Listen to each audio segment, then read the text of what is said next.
Mga ibong isinilid sa maleta na nagkakahalaga ng ₱250,000 nasabat na mga otoridad sa Sarangani. Talagang endangered species siya. Bawal talaga na hulihin na gano'n. Ginagawang pet at saka binibenta. Kinontrata po ko ng kasama ko, 3 tao daw kukunin namin. Hindi 3 tao yung kinarga namin, malita lang. Doon ako nagdududa na umiingay yung laman. 10 of those are only found in the Philippines, nowhere else. Let's keep this from extinction.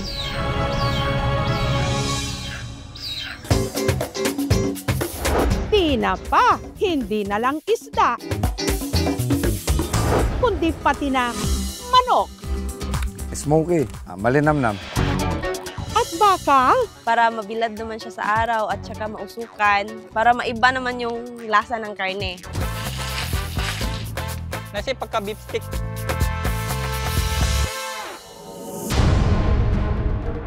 Hindi raw lahat ng empleyado ng DPWH korap. Meron ding tapat, yun nga lang, nasibak. They asked him to sign a project na hindi naman existing. He refused. Yung project nagkakahalaga ng 15 million. Nasa mga 5 million pa lang na gano'n kokobrahin nila. Hindi pa rin ako nagpatinag kung ano lang yung totoo dapat, yun lang ilalagay. Nabalitaan ko na lang, iba na pala yung nakapwesto. Hindi ko kayang buhayin ang aking pamilya kung hindi tama ang aking ginagawa. Kailangan ko po ng dasal. Kailangan ko po ng himala. si Ate Gay matapos ibahagi sa ating programa na meron siyang stage 4 cancer.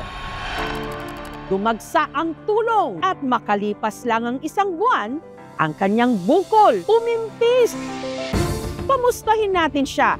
Iiyak agad ako. It's so good to see Nakita you. kita ng harapan. Wow. Tawag nga sa akin, cancer queen. Cancer. Thank you, Lord. May himala. May himala kasi wala na siya. May himala.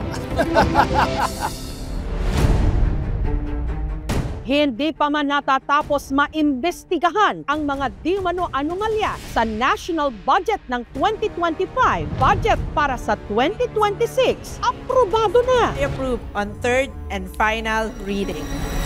Wala kayang kurakot dyan. Katulad ng 250 billion unprogrammed appropriations na kunu-question ngayon ng mga miyembro ng minorya. Pork barrel fund siya. It's a way of allowing that system to continue. Panawagan ko sa ating justice system maglabas ng utos na gawing prioridad ang corruption cases.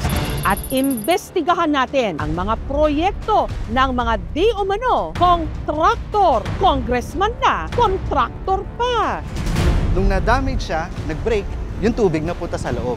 Na-wash out tuloy yung pinaka-palaman niya. May nag-apply ba dyan ng fencing permit na binabakura na pala yung mayon? Sagot naman ng municipal engineer ko, wala naman nag-apply, wala silang binigyan. Bawal po ma'am pag wala pong permit ma'am. Saan po ba pwedeng nakuha ng permit? Sa West mismo. What was that? Ito ang Tacloban na dinatnan namin. Isang masamang panaginip. I survived! Ang ganda ng driver ko. Hindi ako makapaniwala. Ang ganda ng ngipin. Ako po ang inyong kapuso. You're also sweet. Mabuhay from the Philippines!